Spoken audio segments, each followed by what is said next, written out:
ایک دن حضور نبی رحمت صلی اللہ تعالی علیہ وسلم کا دریائے کرم جوش پر تھا۔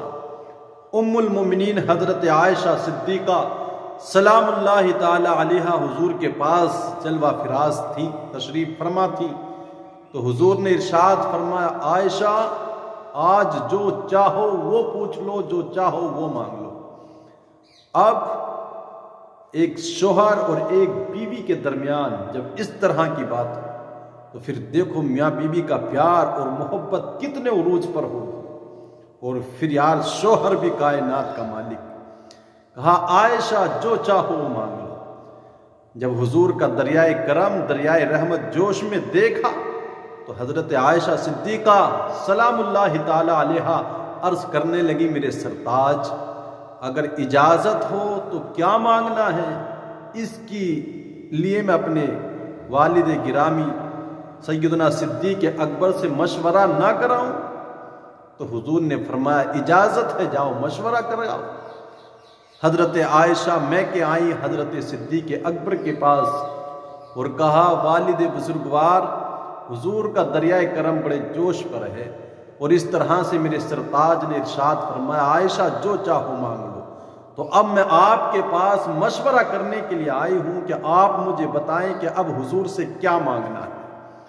اب دیکھو سیدنا صدیق اکبر کا انتخاب، جب میاں بیوی کی بات تھی، اب یہاں بیٹی باپ کے پاس ہے، اب سیدنا صدیق اکبر کا انتخاب دیکھنا ہے۔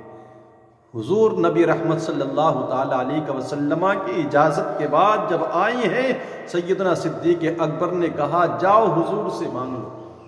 کہا حضور معراج کی رات میں رب کے قرب خاص میں، جلوت خاص میں جو آپ اور رب کے درمیان راز کی باتیں ہیں، ان میں سے کوئی ایک راز کی بات بتائیں۔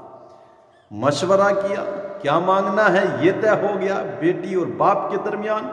حضرت عائشہ واپس حضور کی بارگاہ میں حاضر ہوتی ہیں۔ حضور علیہ الصلوۃ والتسلیم نے ارشاد فرمایا عائشہ مشورہ کر آئی ہو؟ کہا میرے سرتاج مشورہ ہو گیا ہے۔ کہا کیا مشورہ ہوا؟ تو سیدنا صدیق اکبر کی جو مشورہ کہی گئی بات تھی وہ حضرت عائشہ نے حضور سے بیان فرمائی۔ کہا آپ یہ بتائیں حضور آپ اور رب کے درمیان میں جو راز کی بات ہوئی ان میں سے کوئی ایک راز کی بات بتا دیں۔ اب حضور مسکرانے لگے سن کر، یا تو اس بات پہ مسکرائے ہوں کہ یار غار کا انتخاب کیسا ہے، یا اس بات پہ مسکرائے ہوں کہ راز راز ہوتا، اگر عائشہ کو بتا دیا جائے تو راز راز نہیں رہ جائے گا۔ لیکن وعدہ جو کر چکے ہیں کہ جو چاہو مانگ لو، اب انتخاب دیکھا صدیق اکبر کا تو حضور مسکرانے لگے۔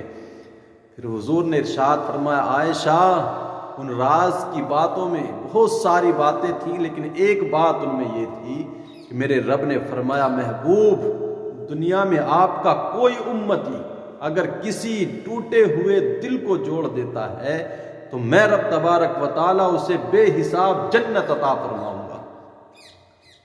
جب اتنا سنا سیدنا صدیق اکبر کی بیٹی حضرت عائشہ نے تو واپس آئیں پھر حضور سے سیدنا صدیق اکبر کے پاس، کہا پوچھ آئیں؟ کہا ہاں کیا بتایا؟ تو کہا بات یہ بتائی ہے کہ جو ٹوٹے ہوئے دلوں کو جوڑ دے تو رب بے حساب جنت عطا فرمائے گا۔ خوشی تھی، مسکرا رہی تھی، لیکن صدیق اکبر نے سنا تو آنکھوں سے آنسو برسنے لگے۔ حضرت عائشہ نے عرض کی ابا جان اس میں رونے کی کیا بات ہے؟ کوئی دکھی آتا ہے کبھی اس کے کام آ ہی جاتے ہیں، درد مندوں کے درد میں ہم شریک ہو ہی جاتے ہیں، کسی کا ہم سے بھلائی ہو جاتا ہے تو پھر اس میں رونے کی کون سی بات ہے؟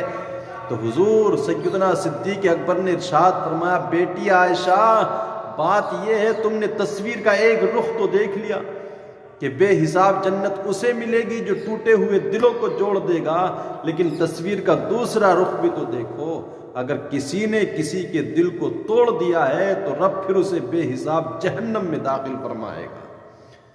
تو اس لیے دنیا میں کسی کی دل شکنی سے بچو، کسی کا دل توڑنے سے بچو، کوشش کرو ہماری وجہ سے کسی کا دل غمگین نہ ہو، رنجیدہ نہ ہو، ہمیشہ کوشش میں لگ رہو، اس لیے کہ مومن وہی ہے جس سے دوسرا مومن اس کی زبان سے اس کے ہاتھ سے محفوظ رہے۔